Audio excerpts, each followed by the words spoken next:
On the gas gauge, there's a little arrow that points to the side where the hole for the gas tank is. On this car, it's on the right side. On this one, it's on the left. And on this one, it's on the left too.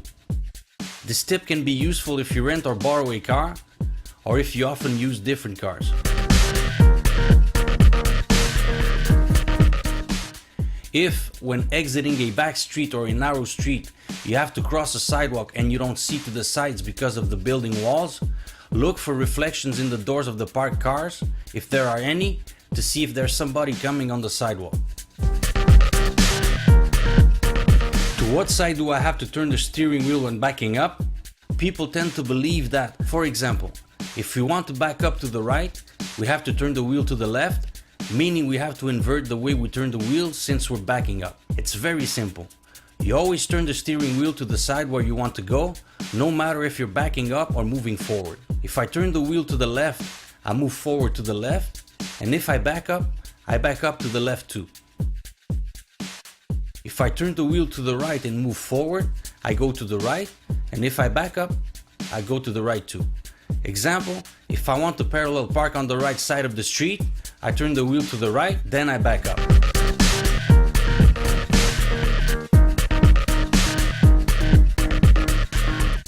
Another tip related to the steering wheel, especially when doing 90 degrees parkings, is how to know if the wheels are straight.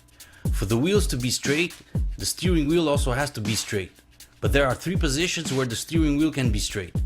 Wheels straight, 1 turn to the left, and 1 turn to the right. So, to know if the wheels are straight, we straighten the steering wheel no matter what its actual position is, and we move forward a bit. If we go straight, it means the wheels are straight. If we go to the left, we turn the steering wheel 1 turn to the right and the wheels are straight. And if we go to the right, we turn the wheel 1 turn to the left and the wheels are straight.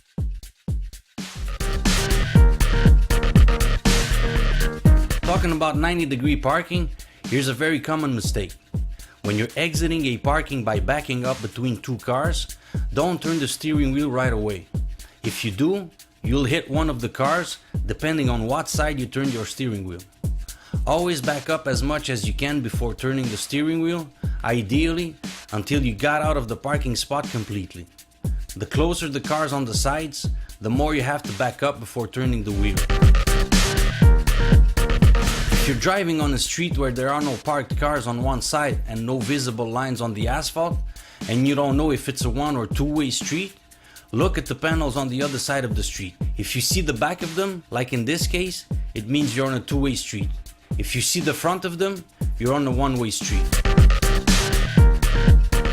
Here we're approaching an intersection where the stop sign on our side is completely hidden by a bush and we only see it at the last second, which is very dangerous, especially if the cars coming on the other axle don't have a stop sign. In this case, look at the other side of the intersection. If we see the back of a stop sign, it means that we also have a stop on our side. Same thing here with the truck blocking the stop on the right side. When going from a stop position on a very steep hill, when you let go of the brakes, the car will have a tendency to back up. If you have a car with an automatic transmission, hold the brake with your left foot and accelerate while letting go of the brake. If you have a manual transmission car, hold the handbrake and lower it while letting go of the clutch and accelerating a bit. When you try to start the engine and the ignition key won't turn because it's blocked, it's because the steering wheel is also blocked. In that case, move the steering wheel to the left and right with your left hand while turning the key at the same time. Most of the time, the steering wheel is blocked because we tend to lean on it while exiting the car. If a vehicle is following you closely with its I-beams on, you'll be blinded. By pulling the small lever underneath your central rear view mirror, you'll still see what's going on but won't be blinded anymore.